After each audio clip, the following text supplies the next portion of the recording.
Aquí comienza Reencuentro, una cita con nuestra tradición y los temas de la actualidad a la luz de la Torá. Reencuentro le propone un encuentro con el judaísmo. Conduce Alberto Rusco Lequier.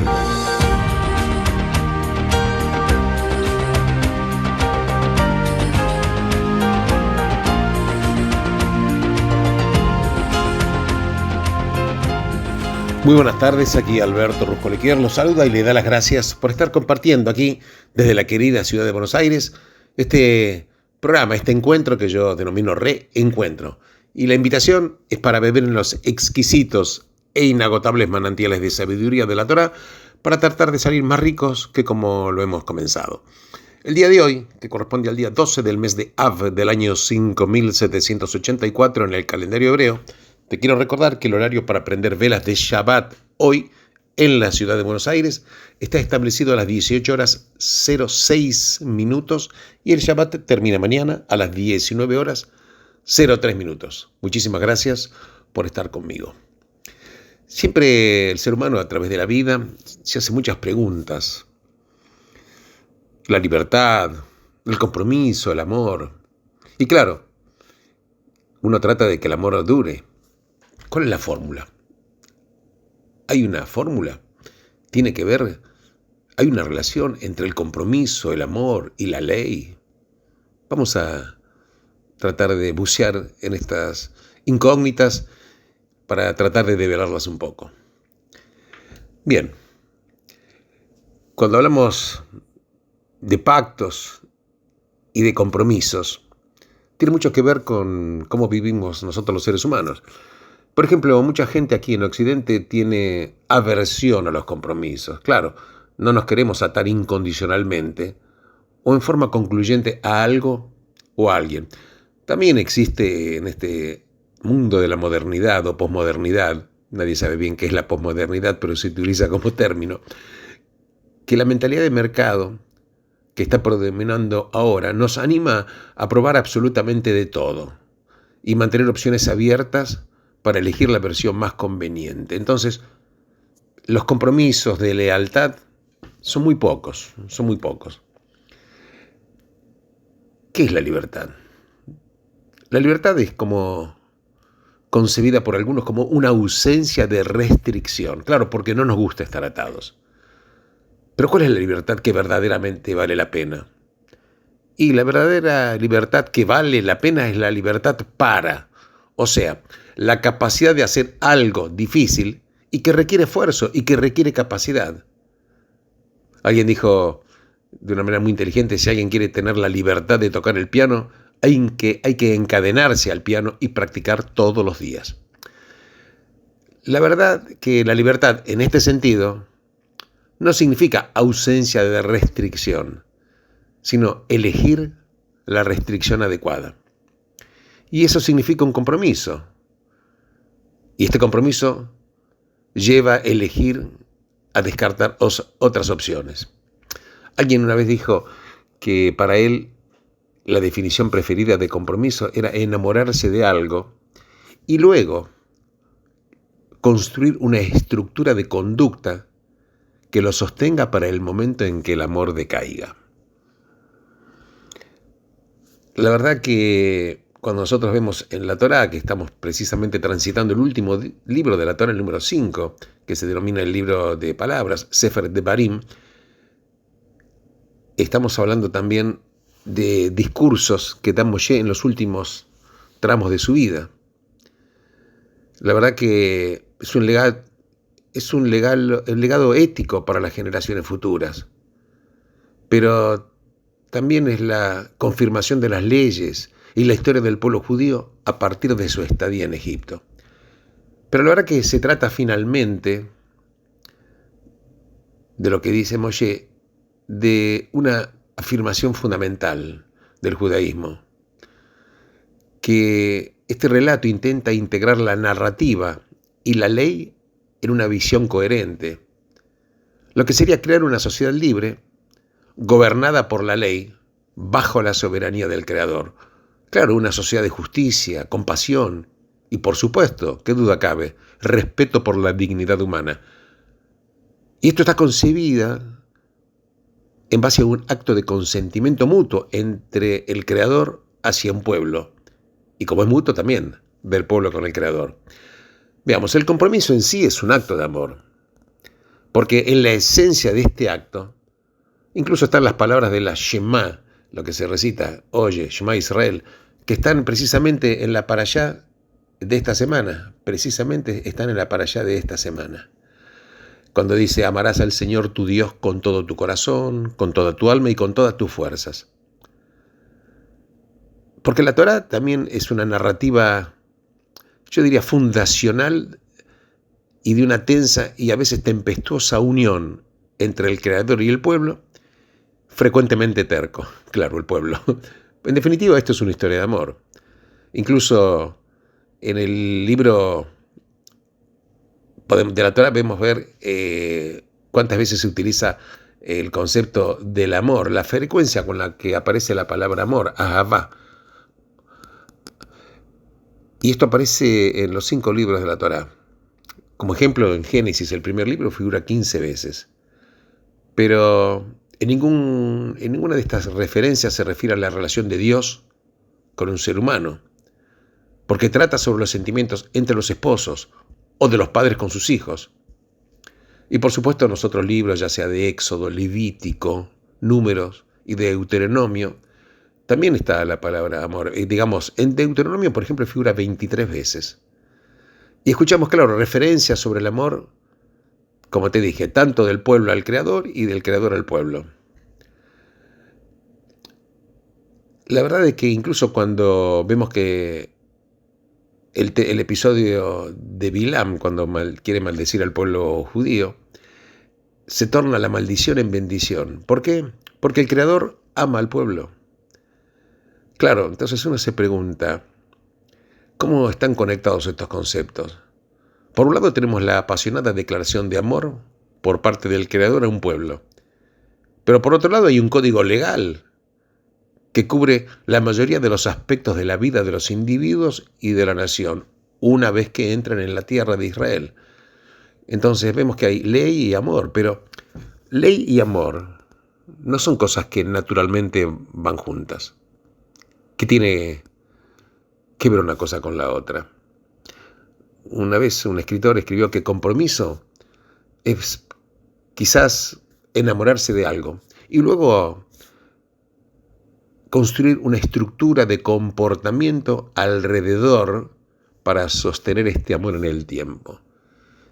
Y sabes que la ley, las mitzvot, los preceptos y la ley, como te digo, la halajá, es la estructura del comportamiento. Porque el amor es una pasión, claro, una emoción, un estado enaltecido, pero un estado emocional no puede garantizarse eternamente. Nos unimos en poesía, pero permanecemos casados en prosa. Y ese es el motivo, precisamente, por el cual precisamos leyes, rituales, hábitos de acciones. Los rituales son el marco que mantiene vivo al amor. Contó una vez una persona una historia que había un marido que le traía el desayuno a la cama a su esposa todas las mañanas. Lo hacía con gran devoción. Y esta persona que contaba esta historia, él no estaba seguro de que la mujer deseara tomar el desayuno en la cama todas las mañanas. Pero lo aceptaba porque la mujer sabía que era un homenaje que el hombre le quería hacer. Y efectivamente mantenía vivo el amor. Y después de décadas de matrimonio todavía parecía que estaban en su luna de miel. Claro, no quiero hacer una comparación exacta, pero la verdad es que los rituales del judaísmo están precisamente apuntando a sostener la estructura del amor. Porque los rituales sostuvieron el amor entre el Creador y el pueblo. Hay un montón de declaraciones de amor a través de las generaciones. Está en el libro de Salmos, cuando dice, tú eres mi Dios, te busco con sinceridad, clamo por ti. Está en Isaías, cuando dice, aunque las montañas se sacudan y los montes se remuevan, mi amor constante por ustedes no se sacudirá. También está en el Sidur, en la bendición de la Shema, cuando dice, tú nos has amado con gran amor, con amor duradero. También en la canción Yedid Nefesh, que incluso fue compuesta por el cabalista de Sfat en el siglo XVI, Eliezer Azikri. Entonces, claro, hay una pregunta. ¿Podría haber permanecido el amor sin los rituales? ¿Sin los 613 preceptos que llenan nuestros días y nos recuerdan la presencia del Creador? Yo creo que no. Porque las veces que los judíos abandonaron la vida de los preceptos, en pocas generaciones perdieron su identidad. Porque sin los rituales, eventualmente el amor muere. Y con los rituales, el brillo de las brasas permanece y aún tienen la posibilidad de estallar en llamas. Claro, no todo día de un largo y feliz matrimonio se vive como una boda, pero aún un amor envejecido todavía es poderoso si esta coreografía de devoción afectuosa, el ritual de la cortesía y el cariño se sostienen. Claro, en la literatura de la halajá, de la ley, encontramos el cómo y el qué de la vida judía, pero no siempre el por qué. Y el lugar especial que tiene este libro, que se llama Palabras, el Sefer Devarim, en el judaísmo como un todo, es que aquí, más claramente que en cualquier otro lugar, encontramos el por qué. Porque la ley judía es la estructura del comportamiento construida en el marco del amor entre el Creador y su pueblo, de manera tal que el amor se mantiene más allá del decaimiento de la pasión de los sentimientos iniciales. Y de ahí la idea transformadora de vida. Porque si deseas tener un amor que no muera, construye alrededor una estructura de rituales, que son pequeños actos de bondad, pequeños gestos de sacrificio por la persona amada. Y vas a ser recompensada con una silenciosa alegría, una luz interna que durará toda la vida.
אבובה מרדכי זה השער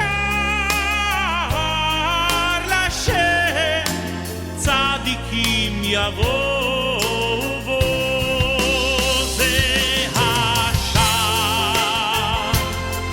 זה השער לשם אוי צדיקים אוי צדיקים אוי צדיקים יבואו בו זה השער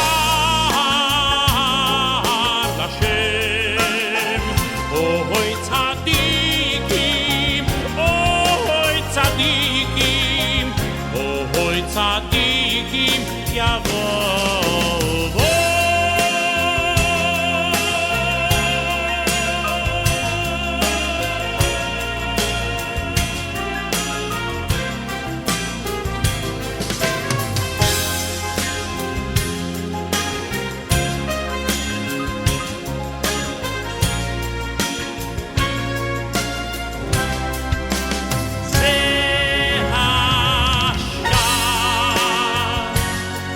זה השער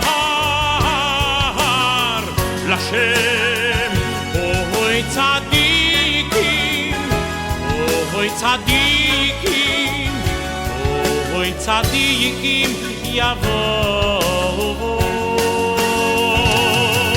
זה השער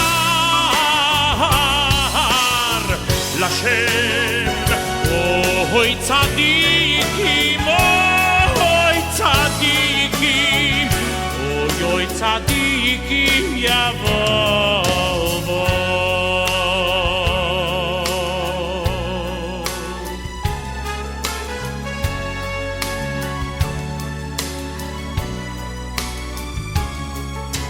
זה השער לשם צדיקים יבואו בו זה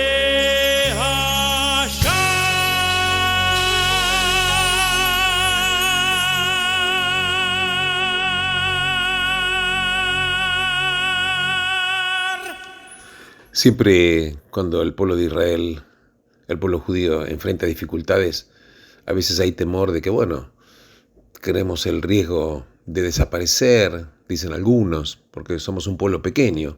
Entonces, claro, y uno se pregunta, ¿por qué es tan pequeño? ¿Por qué hay tan pocos judíos? Porque somos apenas el 0,2% de la población mundial. Pero precisamente en la porción de la Torá de esta semana, que se llama Vaet Hanan, rogué, quiere decir, hay una declaración muy importante que tiene un alcance tan grande que desafía la impresión prevaleciente que en la Torá. La verdad que el Señor no nos eligió por ser más numerosos que otros pueblos, porque nosotros, la verdad, así está escrito en Deuteronomio, somos los menos numerosos. Pero claro, hay una cantidad de contradicciones, porque cuando uno empieza a estudiar la Torá, Dios le promete a los patriarcas que los descendientes iban a ser como estrellas del firmamento, el polvo de la tierra, o sea, incontables. Abraham iba a ser el padre no solo de una nación, sino de muchas naciones. Al comienzo del libro de Éxodo vemos y leemos cómo la familia del pacto, que sumaba apenas 70 integrantes cuando bajaron a Egipto, fueron fértiles y prolíficos y su población se incrementó. En el libro de Deuteronomio, por ejemplo, en 3 ocasiones Moshe describe a los israelitas como tantos como las estrellas del cielo. Incluso el rey Salomón habló de sí mismo como formando parte del pueblo que tú has elegido, un gran pueblo, demasiado numeroso para ser contados. Entonces vemos que hay un énfasis en el número. Y entonces, ¿y qué hacemos con las palabras de Moshe que hablan de la pequeñez? Pareciera ser una contradicción. La verdad que, ¿por qué somos pocos? Bueno, primero hubo un precio duro del exilio y las persecuciones a través de todas las épocas. Judíos ultimados en masacres, pogroms, incluso un montón de judíos que se asimilaron, por ejemplo en los siglos XIV y XV en España, en el siglo XIX en Europa, con el fin de evitar la persecución. Porque la verdad incluso, aún la conversión de los judíos no funcionó. ¿Por qué? Porque el antisemitismo racial persistió siempre, incluso en la Alemania nazi, hasta iban a rastrear hasta 4 generaciones arriba tuyo a ver si alguno tenía algún antecedente judío. La población judía es una mera fracción de lo que hubiera podido ser. Hay otra razón, es que los judíos no buscan convertir a otros, porque si lo hubieran hecho el número sería enorme. La verdad que cuando leemos la Torá vemos que hay versículos que dicen que los israelitas estaban por entrar en la tierra de las 7 naciones. ¿Cuáles eran las 7 naciones? Los hititas, los girgashitas, los amorreos, los cananeos, los perisitas, los hivitas y los yebushitas. Y Moshe ahí advierte sobre el casamiento con mujeres de estas naciones, pero no por motivos raciales, sino religiosos, porque iban a llevar a los hijos del pueblo judío a servir a otros dioses en lugar de seguir al Creador. Entonces, vemos que a Dios no le interesan los números. La verdad que vemos que en la realidad el pueblo judío es pequeño, pero logró grandes cosas, yo diría enormes cosas, dando fe de una fuerza que va más allá de ellos mismos, porque ha logrado cosas que ninguna otra nación de su tamaño pudo haber hecho. La historia del pueblo judío es un testimonio viviente de la fuerza de la divina providencia y el impacto de los ideales elevados. Y es eso lo que Moshe quiso decir cuando declara: pregunta ahora sobre las épocas pasadas, mucho antes de tu tiempo, desde el día en que Dios creó a los seres humanos sobre la tierra. Pregunta desde un extremo al otro del cielo. Y Moshe pregunta: ¿ha existido algo tan grande como esto alguna vez? ¿O se escuchó algo semejante? Porque ¿ha escuchado algún otro pueblo la voz de Dios hablando desde el fuego como lo escucharon ustedes y ha permanecido vivo?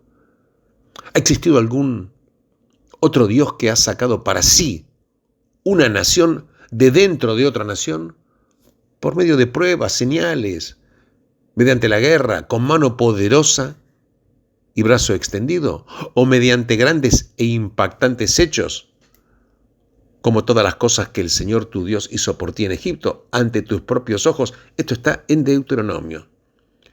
Y la verdad que el pueblo de Israel desafía las leyes de la historia, porque está adherido a la grandeza del Creador. Y cuando vos estás adherido a la grandeza del Creador, te convertís en grande. Porque a través del pueblo judío, Dios le está diciendo a la humanidad que no es necesario ser numerosos para ser grande. Las naciones son juzgadas por su contribución a la herencia humana, no son juzgadas por el tamaño.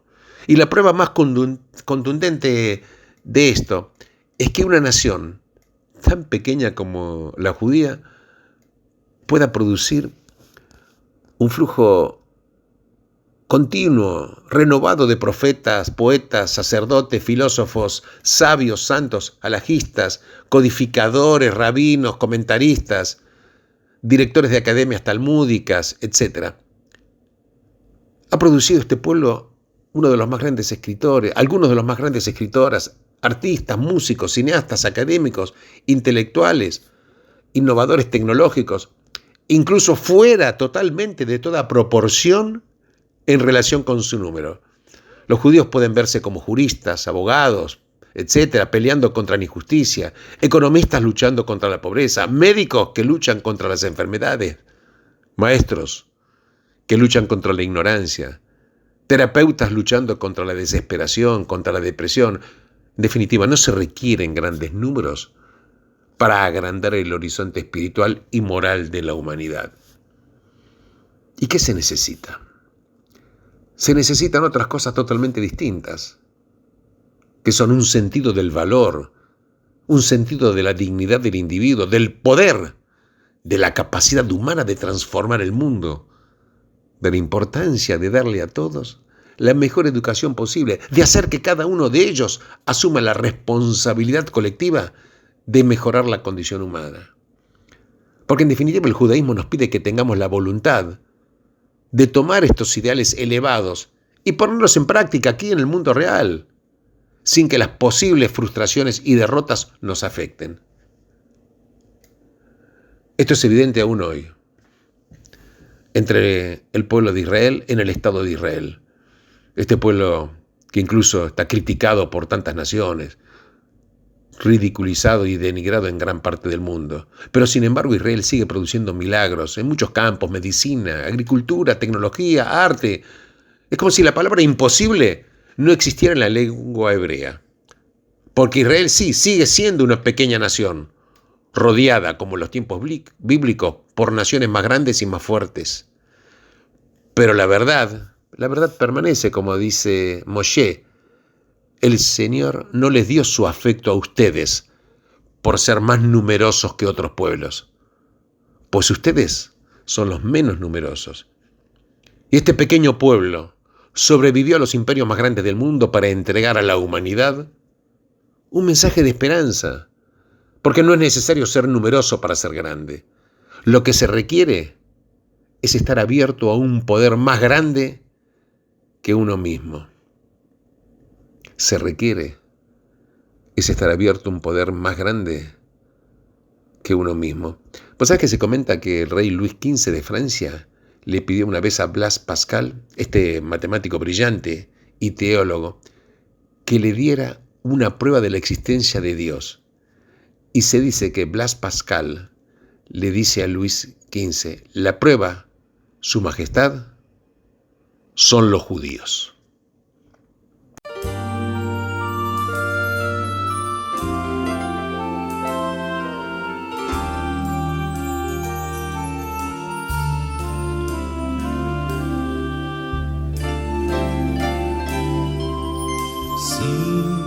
Shalom tova ubracha, chen v'chesed v'rachamim aleinu ve'al kol Yisrael amecha. Sim shalom tova ubracha, chen v'chesed v'rachamim aleinu ve'al kol Yisrael amecha. Sim shalom tova ubracha, chen v'chesed v'rachamim aleinu ve'al kol Yisrael amecha. Sim shalom tova ubracha, chen v'chesed v'rachamim aleinu ve'al kol Yisrael amecha.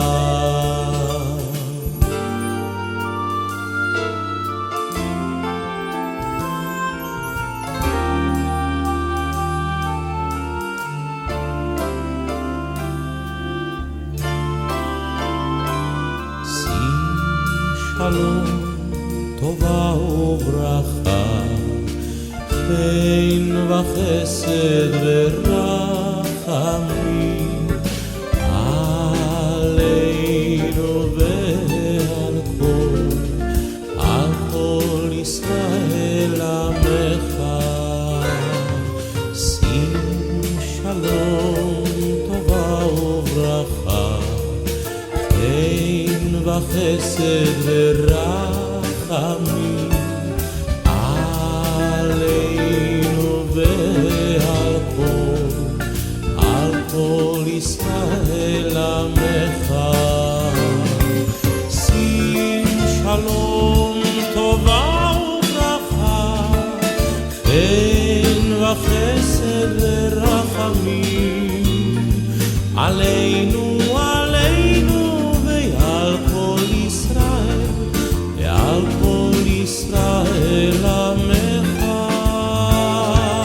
שים שלום טובה וברכה, חן וחסד ורחמים, עלינו, עלינו ועל כל ישראל, ועל כל ישראל עמך, ועל כל ישראל עמך,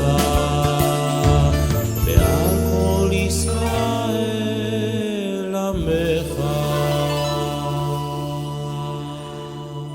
Tú sabes que en la porción de la Torá de esta semana, que es Vaet Hanan, Moshe pronuncia palabras enormemente inspiradoras acerca del porqué de la existencia del judaísmo. Y fue eso lo que lo convirtió en el gran líder transformador, y que tiene consecuencias para nosotros, aquí y ahora. Los israelitas, recordemos, estaban aún en el desierto, no habían entrado a la tierra, no tenían ventajas militares sobre las naciones a las cuales tenían que enfrentar. 10 de los 12 espías que fueron enviados habían argumentado que la misión era imposible. En un mundo de imperios, naciones y ciudades fortificadas, los israelitas parecían a primera vista carentes de defensa, sin preparación. Y fuera de sus prácticas religiosas, pocos observadores contemporáneos hubieran visto en el pueblo judío algo que los diferenciara de otros. Pero sin embargo, en la parashá de esta semana, Moshe comunicó con una certeza irrefutable que lo que les había ocurrido a ellos cambiaría e inspiraría eventualmente al mundo. Porque Moshe estaba convencido de que la historia judía era y seguiría siendo única. En una era de imperios, un grupo pequeño, indefenso, había sido liberado del imperio más grande de todos por un poder que no era el propio, sino por el Creador mismo. Ese fue el primer punto de Moshe. ¿Cuál es? La singularidad de la historia judía como una narrativa de redención. Otras naciones, claro, han tenido dioses ante quienes rezaron y ofrecieron sacrificios. También atribuyeron a sus deidades los éxitos militares, pero ninguna otra nación vio al Creador como su soberano, como su legislador, como su dador de leyes. Pero vemos que solamente en el pueblo de Israel Dios era visto no solo como poder, sino como un arquitecto de la sociedad, como el que orquestaba esta música de justicia, misericordia, libertad, dignidad. Y la pregunta es ¿por qué? Y sabes que Moshe, al final del capítulo, da una respuesta. Y esto está en Deuteronomio, insisto. Y dice, porque Él, se refiere al Creador, amó a vuestros ancestros y eligió a sus descendientes después de ellos. Dios amó a Abraham, y no menos. Y no menos Abraham amó a Dios. Y Dios amó a los hijos de Abraham porque eran sus hijos y le había prometido al patriarca que los iba a bendecir y proteger. Claro, pero ¿por qué a Moshe o a Dios les habría de interesar que otras naciones vieran las leyes de Israel como sabias y como comprensivas? Porque el judaísmo era y es una historia de amor entre Dios y ese pueblo particular. Claro, un amor tempestuoso, a veces sereno, a veces jubiloso, pero cercano, íntimo. ¿Y qué tiene que ver el resto del mundo con esto? Pero el resto del mundo sí tiene que ver con él. El judaísmo nunca estuvo destinado solo a los judíos. Repito, el judaísmo nunca estuvo destinado solo a los judíos. En las primeras palabras a Abraham, Dios ya había dicho, bendeciré a los que te bendigan, y los que te maldigan, maldeciré. A través de ti, todas las familias de la tierra serán bendecidas. Los judíos habrían de ser una bendición para el mundo. Dios es el Dios de toda la humanidad. Absolutamente, qué duda cabe. Porque en Génesis le habló a Adán, Eva, Caín, Noah, e hizo un pacto con toda la humanidad antes de hacerlo con Abraham. En Egipto, ya sea en la casa de Potifar, en la prisión o en el palacio del faraón, Yosef hablaba continuamente con el Creador. Quería que los egipcios supieran que nada de lo que él hacía lo hacía por sí mismo. Era simplemente un agente del Dios de Israel. Y no hay nada aquí que sugiera que Dios es indiferente a las naciones del mundo. ¿Por qué no lo es? Porque a Dios le concierne toda la humanidad. Por eso lo que nosotros hacemos como judíos le hace diferencia a la humanidad, no solo en un sentido místico, sino como ejemplo de lo que significa amar y ser amado por el Creador. Otras naciones mirarían a los judíos y sentirían que un poder más grande intervino en su historia. Himmelfarb, el ya desaparecido, Milton Himmelfarb, había dicho que cada judío sabe cuán profundamente común es, pero tomados en conjunto, parecemos estar incluidos en cosas grandes e inexplicables. Parece ser que el número de judíos es menor que un pequeño error estadístico, pero somos más grandes que nuestros números. No hemos sido llamados para convertir al mundo, fuimos llamados para inspirar al mundo. Y muchas naciones están inspiradas por el judaísmo. Y la conclusión es que los no judíos respetan a los judíos que respetan al judaísmo. Repito, esto es fundamental. Los no judíos respetan a los judíos que respetan al judaísmo. Y les resulta difícil de entender por qué judíos, en países donde la libertad religiosa es genuina, abandonan su fe o definen su identidad en términos puramente étnicos. El mundo actual necesita el mensaje judío, en el cual el Creador nos convoca a ser leales a nuestra fe, y también una bendición a los demás, cualquiera que sea la fe de los demás. Imaginemos un mundo en el cual todos creyeran en esto. Sería un mundo totalmente transformado. No somos solo una minoría étnica, ni somos una minoría étnica, somos el pueblo que predicó la libertad, enseñando a nuestros hijos a amar, no a odiar. La nuestra es la fe que consagra valores fundamentales de la humanidad, que habló de responsabilidades mucho antes de hablar de derechos. Y la nuestra es la visión que busca aliviar la pobreza como tarea religiosa.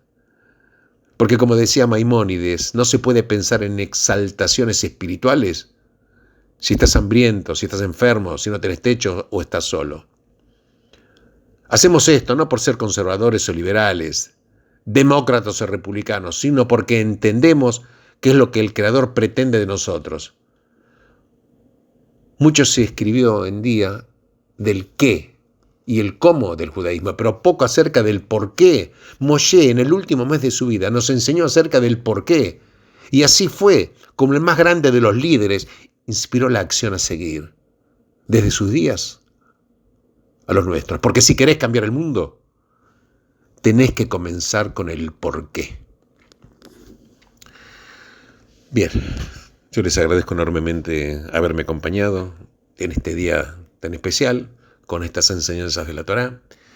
Te recuerdo una vez más que el horario para prender vela de Shabbat está establecido en la ciudad de Buenos Aires a las 18 horas 6 minutos y el Shabbat termina mañana a las 19 horas 3 minutos. Benditos sean todos ustedes en el lugar en el cual se encuentren. Shabbat Shalom.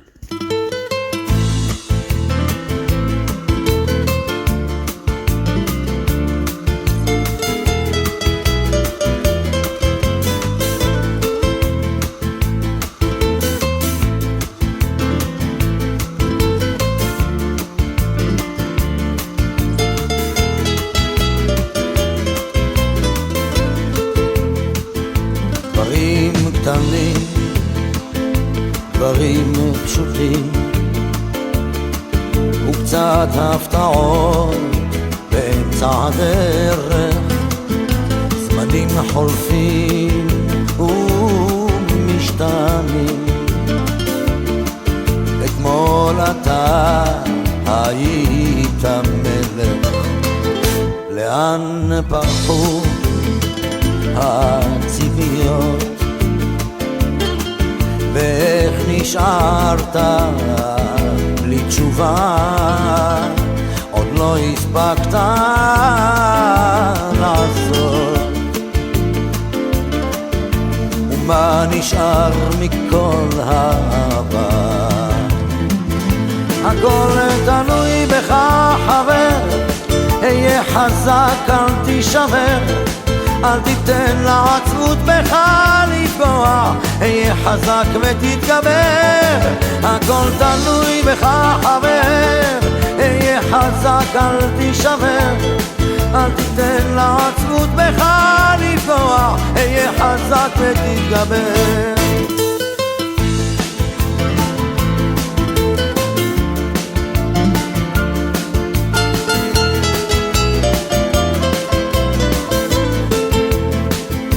קשה לראות, אך לפעמים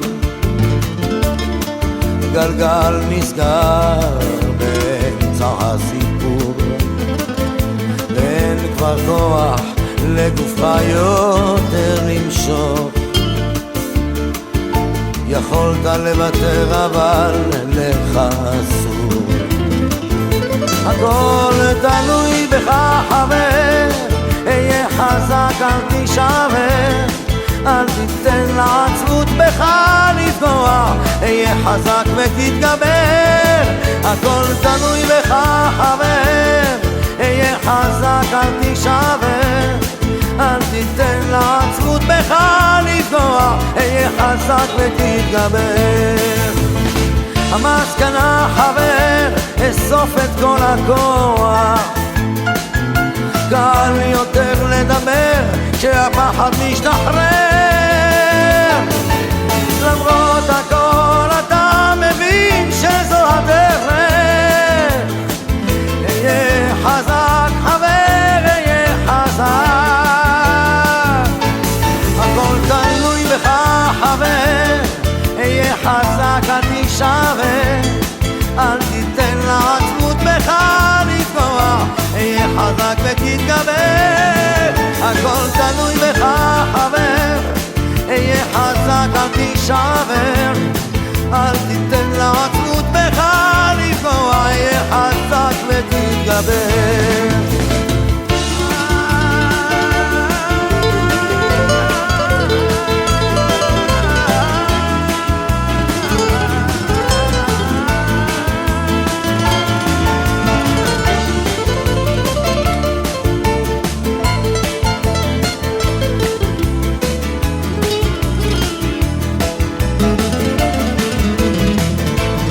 הכל תלוי בך חבר, היה חזק אל תישבר, אל תיתן לעצבות בך לפגוע, היה חזק ותתגבר. הכל תלוי בך חבר, היה חזק אל תישבר, אל תיתן לעצבות בך לפגוע, היה חזק ותתגבר.